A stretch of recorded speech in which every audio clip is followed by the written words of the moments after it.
Good morning everyone. आज हम करेंगे chapter number 11 value of taxable supply. हाँ जी, आज इसमें हम टॉपिक कौन कौन से कवर करेंगे वो देखिए। सबसे पहले इंट्रोडक्शन करेंगे।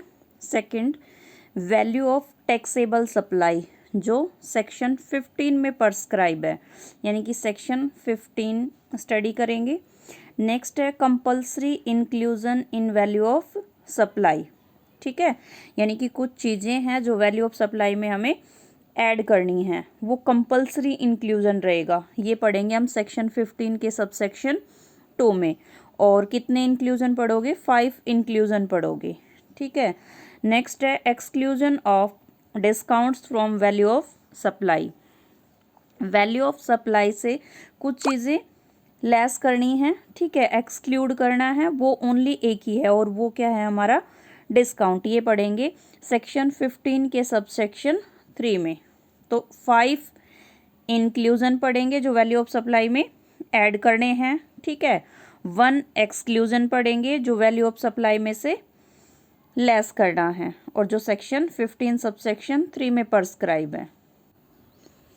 तो चैप्टर नंबर 11 में हम सबसे पहले बात करेंगे वैल्यू ऑफ सप्लाई के इंट्रोडक्शन की। वैल्यू ऑफ सप्लाई यानी कि value of taxable supply. Taxable supply का मतलब यहाँ पे सप्लाई की वो वैल्यू कैलकुलेट करेंगे जिसके ऊपर टैक्स इम्पोज किया जाएगा, यानी कि टैक्स की जो कैलकुलेशन है वो कौन से अमाउंट पे होती है? सप्लाई की वैल्यू पे होती है। तो इस चैप्टर में हम सप्लाई की वैल्यू डिटरमाइन करना सीखेंगे। एक्चुअल में सप्लाई की कौन सी वैल्यू है जिसके ऊपर टैक्स इम्पोज किया जाएगा। इंट्रोडक्शन देखिए भाई। In GST law tax is payable on ad valorem basis. GST के अंडर अगर हम बात करें तो टैक्स पेएबल होगा किसके ऊपर? Ad valorem basis. अब यहाँ पे क्वेश्चन अराइज होता है कि एड वॉल्यूम बेसिस मीन्स, तो एड वॉल्यूम बेसिस का मतलब है गुड्स और सर्विसेज की जो सप्लाई की जाएगी, ठीक है, उनकी वैल्यू का परसेंटेज। रिपीट कर रही हूँ, ad valorem basis means percentage of value of supply of goods और सर्विसेज। गुड्स और सर्विसेज की जो सप्लाई की जाएगी, ठीक है, उनकी कुछ ना कुछ वैल्यू होगी। तो पहले गुड्स और सर्विसेज की सप्लाई की एग्जैक्ट वैल्यू कैलकुलेट करेंगे और उस वैल्यू का कुछ परसेंट, अब कितना परसेंट वो हमें जीएसटी में रेट डिफाइन करके देंगे, ठीक है। तो सप्लाई की वैल्यू का जितने भी परसेंट टैक्स की रेट बताएंगे वो कैलकुलेट कर लेंगे। तो किसकी फॉर्म में होगा? परसेंटेज की फॉर्म में होगा। किसकी परसेंटेज कैलकुलेट करेंगे? Value of supply. तो इसको मैं एक वर्ड में क्या बोल सकती हूँ? एड वॉल्यूम वैल्यू बोल सकती हूँ। हाँ जी, तो value for supply of goods और services is important part under GST. Yes या नो? यस भाई, जीएसटी के अंडर गुड्स और सर्विसेज की सप्लाई की वैल्यू को कैलकुलेट करना एक इम्पोर्टेंट पार्ट है, ठीक है। इसलिए सप्लाई की करेक्ट वैल्यू डिटरमाइन करना रिक्वायर होगा। क्यों? उसका अपना रीज़न है। टैक्स किसके ऊपर लिवाई किया जाएगा? वैल्यू ऑफ सप्लाई के ऊपर ही तो लिवाई किया जाएगा। तो क्लियर? इस चैप्टर में क्या स्टडी करोगे? सप्लाई की एग्जैक्ट वैल्यू डिटरमाइन करना सीखेंगे। अब ये भी क्वेश्चन अराइज होता है कि सप्लाई की एग्जैक्ट वैल्यू हम क्यों कैलकुलेट कर रहे हैं, क्या रीज़न है? तो जीएसटी के अंडर टैक्स इम्पोज करने के लिए हमें जो वैल्यू चाहिए वो कौन सी चाहिए? सप्लाई की एग्जैक्ट वैल्यू चाहिए। हाँ जी, तो यहाँ पे हम बात कर रहे हैं value of, 1 minute, value of taxable supply जो सेक्शन 15 में प्रिस्क्राइब है, ठीक है। सीजीएसटी एक्ट 2017 का सेक्शन 15 और सीजीएसटी एक्ट 2017 में 27 to 35 तक रूल प्रिस्क्राइब है। किससे related? Valuation of supply of goods और सर्विसेज और बोथ, यानी कि गुड्स और सर्विसेज की सप्लाई की वैल्यू को डिटरमाइन करने से रिलेटेड जो प्रोविज़न है वो कहाँ पे प्रिस्क्राइब है? वो सीजीएसटी एक्ट 2017 के सेक्शन 15 में इसके लिए प्रोविज़न बताए हुए हैं। और सीजीएसटी रूल 2017, कहाँ तक रूल डिफाइन है? 27 to 35 तक रूल डिफाइन है। तो इन दोनों के अकॉर्डिंग हम सप्लाई की वैल्यू कैलकुलेट करेंगे। ये हमें बताएंगे कि एक्चुअल में सप्लाई की वैल्यू क्या होगी। हाँ जी, हम बात कर रहे हैं सेक्शन 15 के सबसेक्शन 1 की।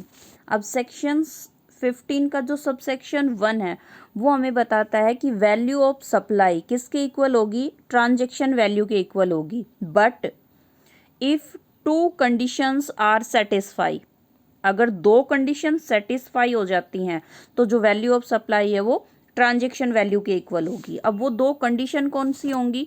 First condition, supplier and recipient are not related person. Clear भाई? सप्लायर और रिसिपिएंट दोनों रिलेटेड पर्सन नहीं होने चाहिए। Second, price is the sole consideration for the supply, और सप्लाई के लिए ओनली प्राइस ही सोल कंसिडरेशन होना चाहिए। अब आपके माइंड में ये आ रहा होगा कि ये सोल कंसिडरेशन क्या है? ठीक है, सप्लायर और रिसिपिएंट कब इनको मानेंगे कि ये दोनों आपस में रिलेटेड पर्सन नहीं है? तो इनकी डिटेल अभी हम स्टडी करेंगे, आगे पढ़ेंगे इनकी डिटेल। फिलहाल बस आपको इतना पता हो कि अगर ये 2 कंडीशन सेटिस्फाई हो जाती हैं तो उस केस में वैल्यू ऑफ सप्लाई किसके इक्वल होगी? ट्रांजैक्शन वैल्यू के इक्वल होगी। ठीक है, अब देखो क्वेश्चन अराइज होता है कि व्हाट इज ट्रांजैक्शन वैल्यू? ये ट्रांजैक्शन वैल्यू क्या है? तो transaction value means price actually paid और पेएबल फॉर द सप्लाई, यानी कि गुड्स और सर्विसेज की जो भी सप्लाई की गई है, रिसिपिएंट उसके लिए एक्चुअल में, रिसिपिएंट ने एक्चुअल में उसके लिए जो प्राइस पे किया है या जो पेएबल प्राइस है वही क्या है? Transaction value. ठीक है, पेड मीन्स जैसे जिस टाइम सप्लाई हुई उसने कैश में पेमेंट कर दी। पेएबल मीन्स मान लेती हूँ उसने क्रेडिट बेसिस पे गुड्स या सर्विसेज परचेज की है तो कुछ टाइम पीरियड के बाद पेमेंट करेगा, यानी कि पेएबल। तो एक्चुअल अमाउंट चेक करेंगे, एक्चुअल में सप्लाई के लिए वो कितना प्राइस पे करेगा, पेएबल या उसने पेड किया है, वही क्या होगा? Transaction value. ठीक है, एक एग्जाम्पल के थ्रू समझिए। For example, Vinod sold goods to mister Z for ₹10,000। Repeat कर रही हूँ दोबारा मैं। विनोद ने गुड्स सोल्ड किया किसको? मिस्टर जेड को। कितने का? ₹10,000 का। ठीक है, तो इट मीन्स कैश में सेल किया है ना। अच्छा, अब यहाँ पे जो सप्लायर है वो कौन है? विनोद, और रिसिपिएंट कौन है? Mister Z. तो क्या इन दोनों में कोई रिलेशन बताया हुआ है? नहीं है ना, कोई रिलेशन डिफाइन नहीं है। इट मीन्स ये दोनों नॉट रिलेटेड पर्सन है। तो सप्लायर और रिसिपिएंट यहाँ पे रिलेटेड पर्सन नहीं है। दूसरी कंडीशन,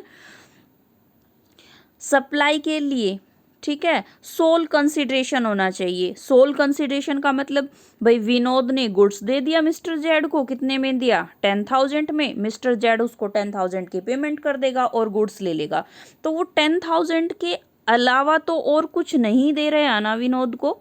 तो सोल कंसिडरेशन का मतलब होता है जैसे जितना प्राइस फिक्स है, ठीक है, वो सप्लायर को पे कर दे और उसकी जो रिसिपिएंट की जो ऑब्लिगेशन है वो कंप्लीट हो जाए, यानी कि अदर कंसिडरेशन उसे कुछ भी ना देना पड़े, उसको बोलते हैं सोल कंसिडरेशन।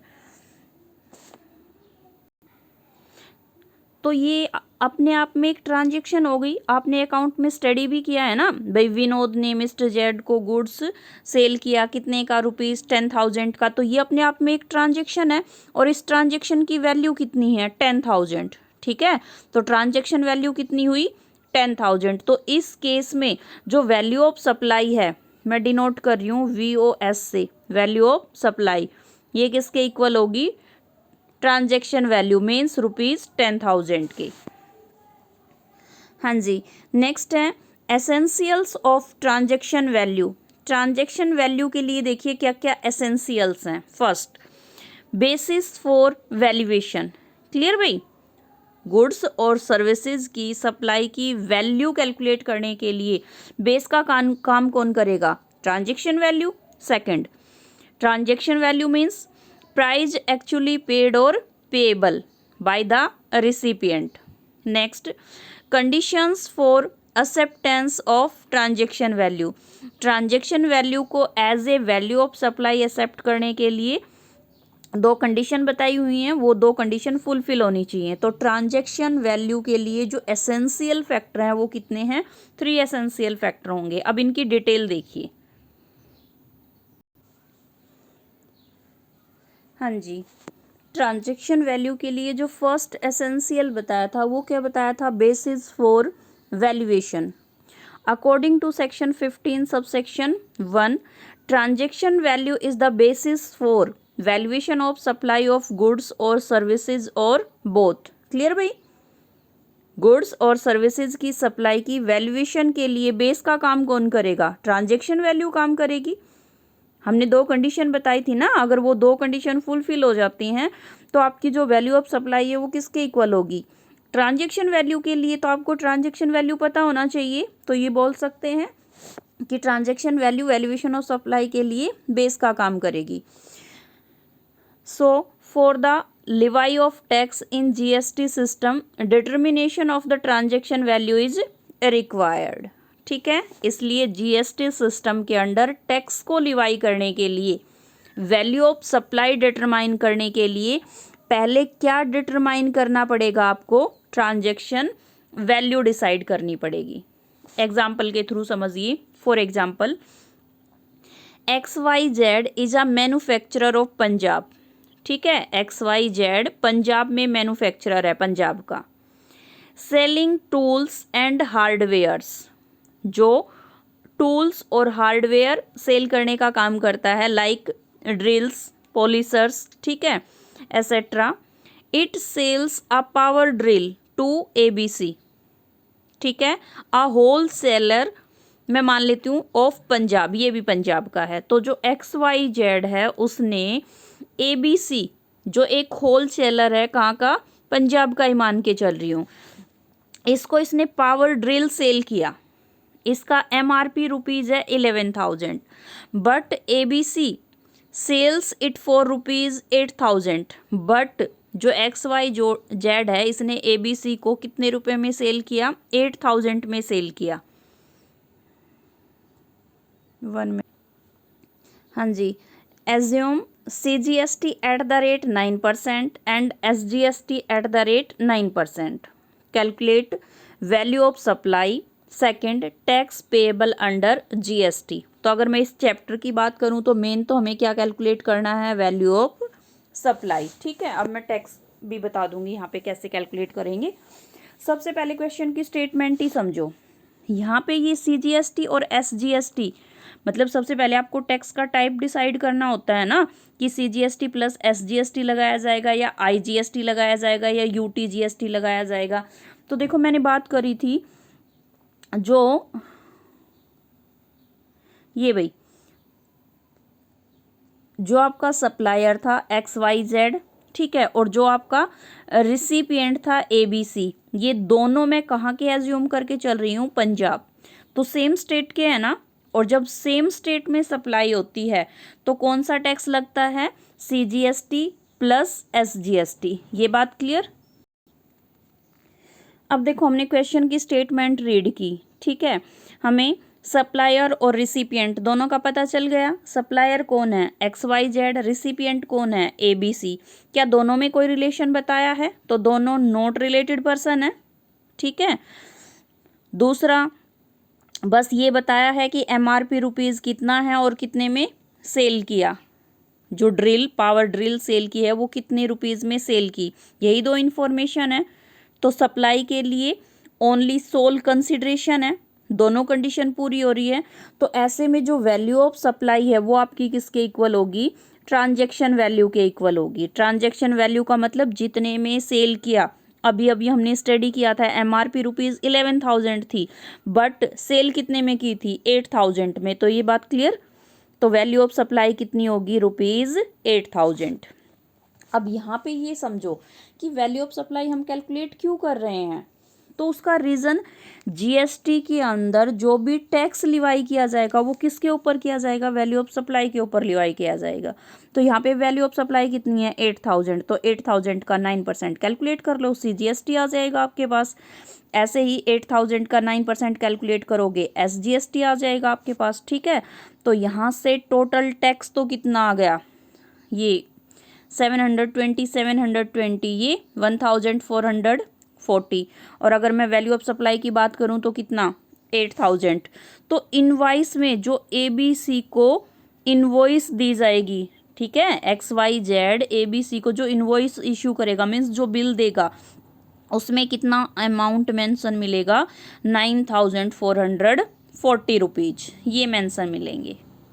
तो यहाँ से इन दोनों क्वेश्चन के आंसर मिल गए। अगर वैल्यू ऑफ सप्लाई की बात करें तो कितना 8000, और अगर टैक्स पेएबल की बात करें कितना टैक्स पे करना होगा तो ये 1440 रुपीज़, और टोटल इनवॉइस आपको कितने में का मिलेगा 9440 का, क्योंकि इनवॉइस में जो GST है ये भी रिकॉर्ड होगा। हाँ जी, सेकंड एसेंशियल किसकी बात कर रहे हैं हम, ट्रांजैक्शन वैल्यू की बात कर रहे हैं।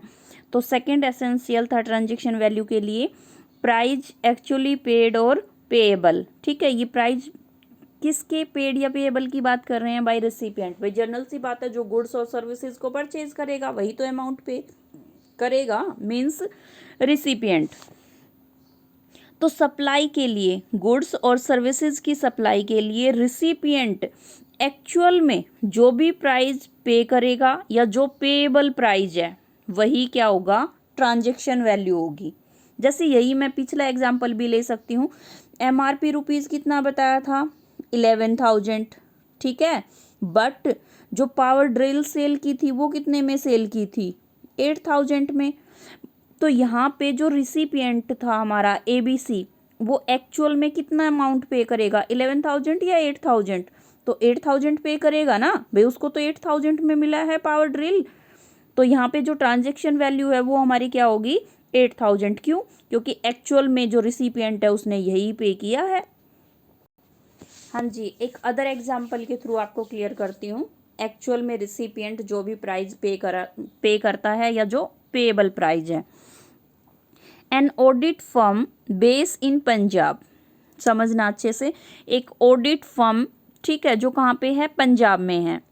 Undertaken an audit assignment of his client base in Una, और मैं मान के चल रही हूँ जो ऊना है ये कहाँ पे, पंजाब के अंदर ही है, रियल में ही है, मान के क्या चल रही हूँ, ठीक है। एक ऑडिट फर्म है जो अपने क्लाइंट के अकाउंट को ऑडिट करने का काम करेगी। In the contract it is mention, इन दोनों के बीच कॉन्ट्रैक्ट हुआ और कॉन्ट्रैक्ट में ये मेंशन है कि जो ऑडिट फीस है विल बी ₹2 लाख, ठीक है। ऑडिट फीस कितनी होगी ₹2 lakh, and arrangement of taxi by the client, समझना अच्छे से, ऑडिट फर्म के लिए, ठीक है, टैक्सी की अरेंजमेंट कौन करेगा, क्लाइंट करेगा, बोला हुआ है, विच मे बी वर्थ ₹10,000, ठीक है, और जिसकी कॉस्ट कितनी है, मतलब जिसका रेंट कितना है 10,000। ये कहता है determine value of supply under GST, GST के अंडर वैल्यू ऑफ सप्लाई बताओ। तो अगर हम नॉर्मली केस में देखें तो यहाँ पे जो ऑडिट फर्म है वो तो क्या हो गया, सप्लायर, क्योंकि वो सर्विस प्रोवाइड कर रही है, ठीक है। और जो क्लाइंट है जिसके ऑडिट असाइनमेंट का कॉन्ट्रैक्ट लिया है ऑडिट फर्म ने, वो क्या हो गया, रिसिपिएंट। तो रिसिपिएंट को फीस तो कितनी पे करनी है, ₹2 लाख की, बट ऑडिट फर्म का जो भी पर्सन एज ए ऑडिटर काम करने आएगा वो टैक्सी का जो रेंट पे करेगा वो किसके बिहाफ पे कर रहा है, रिसिपिएंट के बिहाफ पे कर रहा है। रिसिपिएंट ने ये ऑब्लिगेशन लिया हुआ है कॉन्ट्रैक्ट के अंदर कि टैक्सी की अरेंजमेंट मैं करूँगा, ठीक है। तो add expenses on arrangement of taxi, और टैक्सी की अरेंजमेंट की जो रेंट है वो कितनी है 10,000। तो यहाँ पे एक्चुअल में, ठीक है, एक्चुअल में जो रिसिपिएंट है वो कितना अमाउंट पे करेगा, 2 लाख 10,000 जाएंगे ना उसकी जेब से, भाई 2 लाख तो वो किसको दे देगा, ऑडिट फर्म को देगा एज ए फीस। जो 10,000 दे रहा है वो इस कॉन्ट्रैक्ट की वजह से ही तो दे रहा है वो, तो ये भी किसका पार्ट होगा, वैल्यू ऑफ सप्लाई का पार्ट होगा। यानी कि एक्चुअल में वो जितना पे करेगा, तो कितना पे कर रहा है, 2,10,000 पे कर रहा है, तो ये ट्रांजेक्शन वैल्यू होगी और यही क्या माना जाएगा फिर वैल्यू ऑफ सप्लाई। हाँ जी, लास्ट एसेंशियल किसके लिए, ट्रांजेक्शन वैल्यू के लिए। तो ट्रांजेक्शन वैल्यू को as a value of supply कब एक्सेप्ट किया जाएगा, जब दो कंडीशंस सेटिस्फाई होंगी। वो दो कंडीशन कौन सी है, वही दोबारा रिपीट कर रहे हैं कि जो सप्लायर और रिसिपिएंट है, ठीक है, सप्लाई के जो सप्लायर और रिसिपिएंट है वो आर नॉट रिलेटेड, वो दोनों रिलेटेड पर्सन नहीं होने चाहिए। Second condition, price is the sole consideration for the supply, और सप्लाई के लिए ओनली सोल कंसिडरेशन होना चाहिए। अब देखो ये सोल कंसिडरेशन क्या होता है मैंने बताने की कोशिश की है, फिर भी इसके लिए मैं सेपरेट एग्जांपल लूंगी आगे, ठीक है, वहाँ क्लियर कराऊंगी आपको। यहाँ हम बात कर रहे हैं रिलेटेड पर्सन की। अगर आपको ये पता चल जाए कि रिलेटेड पर्सन कौन है, तो जो बच गए वो सभी नॉन रिलेटेड पर्सन हो जाएंगे, ठीक है। तो रिलेटेड पर्सन देखिए कौन कौन से बताए हुए हैं। फर्स्ट, ऑफिसर्स और डायरेक्टर्स, यानी कि एक सेम बिजनेस के ऑफिसर्स और जो डायरेक्टर होंगे वो रिलेटेड पर्सन माने जाएंगे। सेकंड, पार्टनर्स जो सेक्शन 1932 के अंडर रजिस्टर्ड होंगे, ठीक है। Next, owner, control by other, यानी कि सप्लायर और रिसिपिएंट दोनों को कोई अदर कंट्रोल कर रहा है, ठीक है।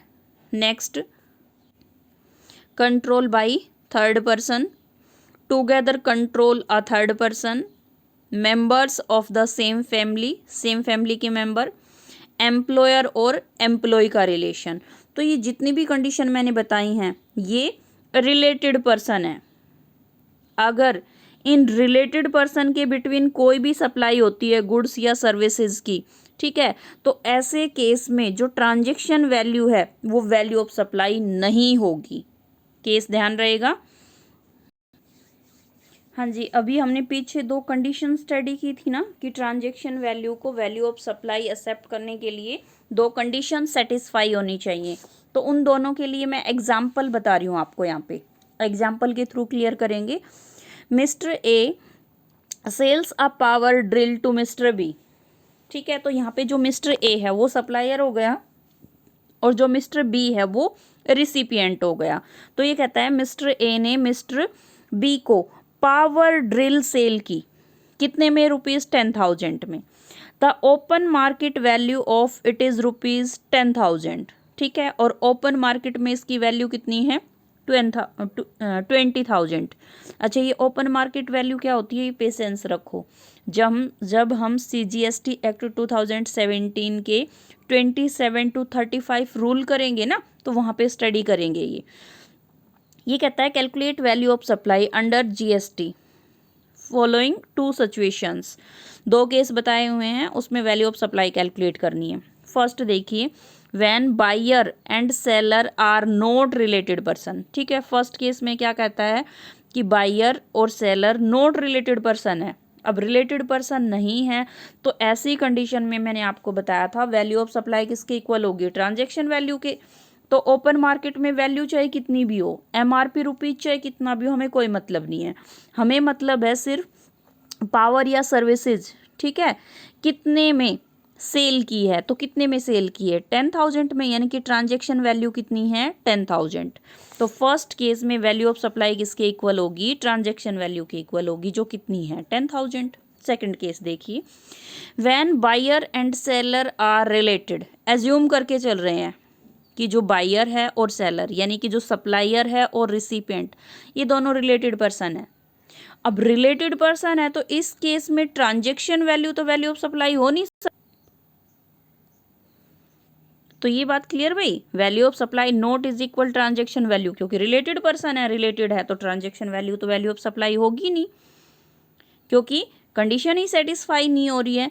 तो ये तो श्योर हो गया कि 10,000 तो वैल्यू ऑफ सप्लाई नहीं होगा, तो बच क्या गया, 20,000, जो क्या बताया हुआ था इन्होंने, ओपन मार्केट प्राइस बताया हुआ था। तो यहाँ पे वैल्यू ऑफ सप्लाई किसके इक्वल होगी, ओपन मार्केट प्राइस के इक्वल होगी। अब इसके इक्वल क्यों होगी ये मैं आपको जीएसटी के जब हम रूल स्टडी करेंगे वहीं पे बताऊंगी। बस दो ही वैल्यू बता रखी थी, ट्रांजैक्शन वैल्यू और ओपन मार्केट वैल्यू।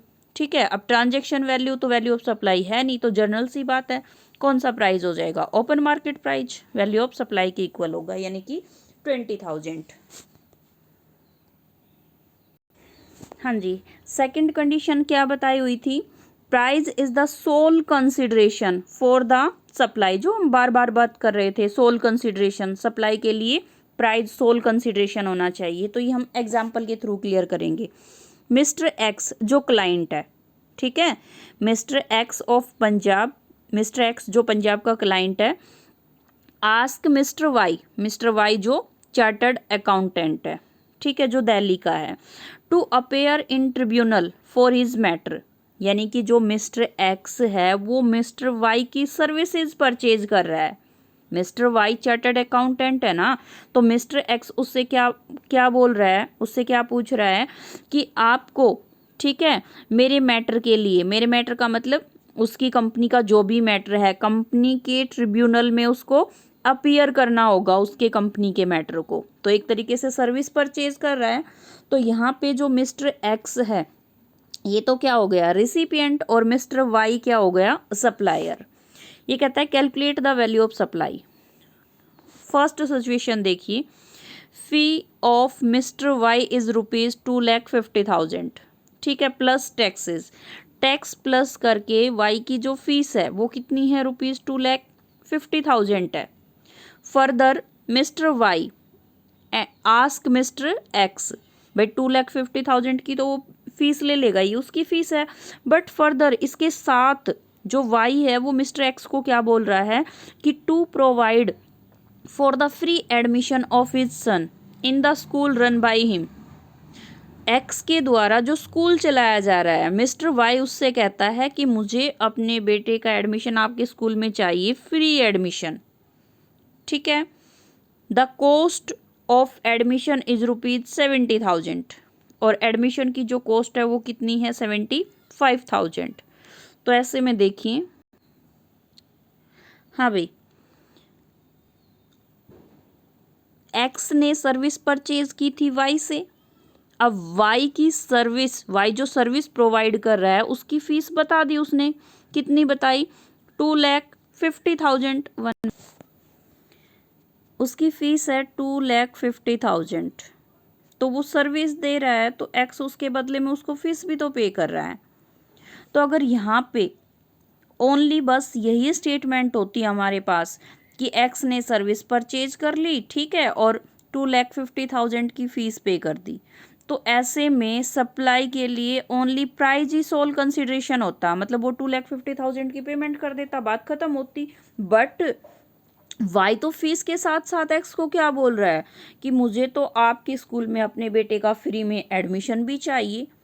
तो ऐसे में क्या यहाँ पे सप्लाई के लिए सोल कंसिडरेशन है, मतलब ओनली प्राइज ही तो कंसिडरेशन नहीं है ना, वो प्राइज के साथ साथ फ्री में एडमिशन भी चाह रहा है ना अपने बेटे का, तो सोल कंसिडरेशन मेरे अकॉर्डिंग समझ आ गया होगा। तो इस केस में जो वैल्यू ऑफ सप्लाई है वो not is equal transaction value. Transaction value कितनी है, 2,50,000, तो वैल्यू ऑफ सप्लाई 2,50,000 के इक्वल नहीं होगी। क्यों, क्योंकि यहाँ पे सप्लाई के लिए ओनली जो प्राइज है वही सोल कंसिडरेशन नहीं है, प्राइज के साथ साथ जो एक्स है वो अपने स्कूल में फ्री में एडमिशन भी दे रहा है वाई के बेटे को, ठीक है।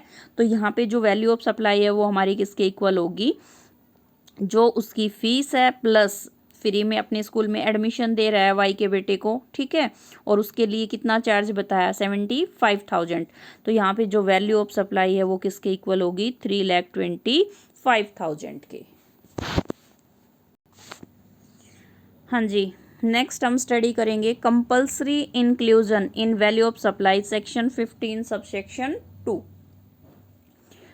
सेक्शन 15 के सबसेक्शन 2 में 5 कंपल्सरी इंक्लूजन बताए हुए हैं, यानी कि कुछ ऐसी चीज़ें हैं जो वैल्यू ऑफ सप्लाई में ऐड करेंगे, कंपल्सरी रहेंगी, वैल्यू ऑफ सप्लाई का पार्ट बनेंगी, वो मीन्स यहाँ पे जो भी आपको चीज़ें बताई हुई हैं पहले उनको सप्लाई की वैल्यू में ऐड करेंगे, ऐड करने के बाद जो अमाउंट आएगा वो एक्चुअल वैल्यू ऑफ सप्लाई मानी जाएगी और फिर उसके ऊपर जीएसटी कैलकुलेट किया जाएगा।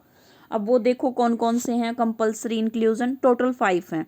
फर्स्ट की बात कर रही हूँ मैं, जो सेक्शन 15 सबसेक्शन 2 के क्लोज ए में प्रिस्क्राइब है, taxes, duties, cess, fees and charges. Second है expenses incurred by the recipient on behalf of supplier. Next है इंसिडेंटल एक्सपेंसेस, ठीक है। नेक्स्ट है इंटरेस्ट और लेट फीस और पेनल्टीज फॉर डिलेड पेमेंट। इनके क्लोज याद कर लेना, ठीक है। ये तो सेम रहेगा section 15 subsection 2 clause A B C D. और हाँ जी, फिफ्थ इंक्लूजन है जो सेक्शन 15 सबसेक्शन 2 के क्लोज ई में प्रिस्क्राइब है, सब्सिडीज। अब इनकी डिटेल समझना, ठीक है। तो हम इन पांचों इंक्लूजन की डिटेल करेंगे। फर्स्ट इंक्लूजन जो सेक्शन 15 सबसेक्शन 2 के क्लोज ए में प्रिस्क्राइब है, हाँ जी, taxes other than GST. GST के अलावा जो भी टैक्स लगाया जाएगा, रिपीट कर रही हूँ, taxes other than GST. GST के अदर देन जो भी टैक्सेस लगाया जाएगा सप्लाई के ऊपर, ठीक है, वो वैल्यू ऑफ सप्लाई का पार्ट बनेगा। Include in value of supply, उसको वैल्यू ऑफ सप्लाई में इंक्लूड करेंगे। यहाँ पे टैक्सेस का मतलब टैक्सेस, ड्यूटीज, सेस, फीस और other charges. If charge separately by the supplier, ये इंपॉर्टेंट रहेगा। ये जो मैं टैक्सेस की बात कर रही हूँ ये सप्लायर के द्वारा सेपरेटली चार्ज किए गए हैं। अगर ये टैक्सेज सप्लायर ने सेपरेटली चार्ज किए हैं रिसिपिएंट से, मींस जो जीएसटी के अंडर नहीं है, जीएसटी अलग से चार्ज किया है और ये टैक्सेज अलग से चार्ज किए हैं, तो इस केस में जो ये टैक्सेज हैं ये वैल्यू ऑफ सप्लाई का पार्ट होंगे, मींस इनको वैल्यू ऑफ सप्लाई में ऐड करेंगे। एग्जाम्पल के थ्रू समझिए। For example, if a firm ABC, ठीक है, sold cigarette containing tobacco. ABC firm है जो सिगरेट सेल कर रही है, ठीक है, और सिगरेट मतलब जिसके अंदर टोबैको होता है। The then excise as well as GST will be levied. ये आपको बहुत अच्छे से पता है कि जो टोबैको से रिलेटेड प्रोडक्ट होते हैं उन पे जीएसटी के साथ साथ एक्साइज ड्यूटी भी लगाई जाती है, ठीक है। तो यहाँ पे देखो जीएसटी अलग से चार्ज किया जा रहा है और एक्साइज यानी कि अदर टैक्सेस में आ गया, ये अलग से चार्ज किया जा रहा है। तो यहाँ पे जो वैल्यू ऑफ सप्लाई होगी वो किसके इक्वल होगी, जितने में ट्रांजैक्शन होगी, यानी कि ट्रांजैक्शन वैल्यू, उसमें क्या प्लस करोगे, एक्साइज ड्यूटी प्लस करोगे, यानी कि इस हाँ भाई। तो जो इनवॉइस सप्लायर रिसिपिएंट को जो इनवॉइस देगा वो इस तरीके से बना के देगा, गुड्स वैल्यू यानी कि जितने में गुड्स सेल किया, ठीक है, गुड्स की जो वैल्यू होगी उसमें क्या ऐड करेंगे, एक्साइज ड्यूटी ऐड करेंगे। तो यहाँ पे आपके पास क्या आ जाएगा, वैल्यू ऑफ सप्लाई। तो फर्स्ट इंक्लूजन क्लियर। तो फर्स्ट इंक्लूजन में हमें क्या बताया है कि जीएसटी के अलावा जो भी other tax separately supplier recipient से चार्ज करेगा वो वैल्यू ऑफ सप्लाई का पार्ट बनेंगे, मीन्स उसको ऐड कर देंगे। अच्छा, ये केस आपकी ज़रूरत नहीं है, आपको आपके सिलेबस में नहीं है, ये रहने देना आप। सेकंड एक्सक्लूजन देखिए, हाँ जी, सेकंड एक्सक्लूजन जो सेक्शन 15 सबसेक्शन 2 के क्लोज बी में प्रिस्क्राइब है, expenses incurred by the recipient on behalf of the supplier, यानी कि सप्लायर के बिहाफ पे रिसिपिएंट जो भी एक्सपेंसेस करेगा, ठीक है, यानी कि इसको मैं क्या बोल सकती हूँ, supplier obligation meet by recipient. कोई भी ऐसा एक्सपेंसेज जिसको पे करना किसका ऑब्लिगेशन था, सप्लायर का ऑब्लिगेशन था, बट वो किसने मीट किया, रिसिपिएंट ने मीट किया। तो ऐसी कंडीशन में ऐसे एक्सपेंसेज वैल्यू ऑफ सप्लाई में इंक्लूड किए जाएंगे, यानी कि वैल्यू ऑफ सप्लाई का पार्ट बनेंगे। इसको मैं ये भी कह सकती हूँ, the value of supply shall include any amount that the supplier is liable to pay in relation to supply, यानी कि ऐसा कोई भी एक्सपेंसेज जो सप्लाई के रिलेशन में ठीक है, जिसको पे करना सप्लायर के लिए लाइबल है, but which has been incurred by the recipient of the supply, but actual में वो किसने पे किया है, रिसिपिएंट ने पे किया है। अब रिसिपिएंट की तो ड्यूटी नहीं थी ना, वो तो सप्लायर का ऑब्लिगेशन था। And not already included in price, और जो पहले से प्राइज में इंक्लूड नहीं है, तो ऐसी कंडीशन में उसको वैल्यू ऑफ सप्लाई में ऐड कर देंगे। एग्जाम्पल के थ्रू समझिए। For example, mister X sold goods to mister Y of ₹10,000। ठीक है, मिस्टर एक्स ने मिस्टर वाई को ₹10,000 के गुड्स सोल्ड किए, इंक्लूसिव ऑफ फ्रेट चार्जेस। ठीक है, और जिसमें फ्रेट चार्जेस भी इंक्लूडेड है, यानी कि जो मिस्टर एक्स है वो मिस्टर वाई को जो गुड्स डिस्पैच करेगा वो उनकी होम डिलीवरी करेगा, यानी कि ट्रांसपोर्ट का जो भी एक्सपेंसेस होगा वो कौन करेगा, मिस्टर एक्स करेगा, सप्लायर करेगा। भाई कॉन्ट्रैक्ट में ये ऑलरेडी पहले से ही मेंशन है ना ये बात, inclusive of freight charges. Freight charges किस में इंक्लूड हैं, इस 10,000 में इंक्लूड है, ये बोल रहा है। अब केस देखिए, mister Y paid ₹10,000 to mister X. ठीक है, जो मिस्टर वाई है वो मिस्टर एक्स को कितने रुपीस पे करेगा, 10,000 पे करेगा। Second, mister X dispatched goods to mister Y, जो मिस्टर एक्स है वो मिस्टर वाई को गुड्स डिस्पैच करेगा उसके होम डिलीवरी, उसके घर। And ask him to pay special packing charge to transport amounted to ₹300, और वो मिस्टर एक्स जब गुड्स डिस्पैच कर रहा है तो वो मिस्टर वाई को क्या बोल रहा है कि आप है ना, जब मैं इनको ट्रांसपोर्ट के थ्रू डिस्पैच करूँगा तो मुझे स्पेशल पैकिंग की रिक्वायरमेंट होगी, और स्पेशल पैकिंग पे जो चार्ज है वो कितना है, 300। ठीक है, ये 300 रुपीज़ आप पे कर देना। अब डिस्पैच का जो ऑब्लिगेशन है वो किसने लिया था, एक्स ने, सप्लायर ने लिया था, बट इनको पे कौन कर रहा है, मीट कौन कर रहा है, रिसिपिएंट यानी कि वाई। ठीक है, तो ऐसे में ऐसी कंडीशन में जब ऑब्लिगेशन किसका हो, सप्लायर का, बट उसको मीट कौन कर रहा हो, रिसिपिएंट, तो ये वैल्यू ऑफ सप्लाई का पार्ट बनेंगे, यानी कि इसको वैल्यू ऑफ सप्लाई में ऐड करेंगे। तो यहाँ पे समझो, जो मिस्टर एक्स है उसने मिस्टर वाई को जो इनवॉइस इशू किया वो तो 10,000 का किया होगा, क्योंकि 10,000 में पहले ही बोल दिया था कि फ्रेट चार्ज इंक्लूड है उसमें, इनवॉइस वो ऑलरेडी इशू कर चुका। ठीक है, जो ये 300 की पेमेंट है ये वाई ये किस टाइम कर रहा है, जब वो गुड्स की डिलीवरी ले रहा है। तो जो वैल्यू ऑफ सप्लाई है वो किसके इक्वल होगी, 10,000 प्लस 300, यानी कि 10,300। तो सेकंड इंक्लूजन क्लियर भाई। तो सेकंड इंक्लूजन में बस ये बताया हुआ है कि सप्लायर का कोई भी ऑब्लिगेशन उसको मीट कर रहा है अगर रिसिपिएंट, तो वो वैल्यू ऑफ सप्लाई का पार्ट बनेगी, वैल्यू ऑफ सप्लाई में उसको ऐड कर देंगे। थर्ड इंक्लूजन देखिए, जो सेक्शन 15 सब सेक्शन 2 के क्लोज सी में प्रिस्क्राइब है। ये कहता है incidental expenses recovered by supplier from recipient. Repeat कर रही हूँ, incidental expenses recovered by supplier from recipient. कोई भी इंसिडेंटल एक्सपेंसेस जो सप्लायर चार्ज करेगा रिसिपिएंट से, ठीक है, तो वो सभी भी वैल्यू ऑफ सप्लाई का पार्ट बनेंगे, मीन्स उनको भी वैल्यू ऑफ सप्लाई में ऐड करेंगे। अब देखो, सप्लायर चार्ज, मैं मान लेती हूँ सप्लायर ने चार्ज किया है रिसिपिएंट से, फ्रेट का चार्ज किया है, स्पेशल पैकिंग का चार्ज लिया है, ठीक है, कैश ऑन डिलीवरी का चार्ज लिया है, वारंटी एक्सटेंड करने का चार्ज लिया है, तो ये सभी किस में ऐड करेंगे, वैल्यू ऑफ सप्लाई में ऐड होंगी। एग्जाम्पल के थ्रू समझिए। फॉर एग्जाम्पल, हाँ जी, रिसिपिएंट जो टेलीविज़न परचेज कर रहा है एक सप्लायर से, मैं मान लेती हूँ टेलीविज़न की जो कॉस्ट है वो है ₹30,000, यानी कि सप्लायर रिसिपिएंट को जो टेलीविज़न है वो ₹30,000 में सेल कर रहा है।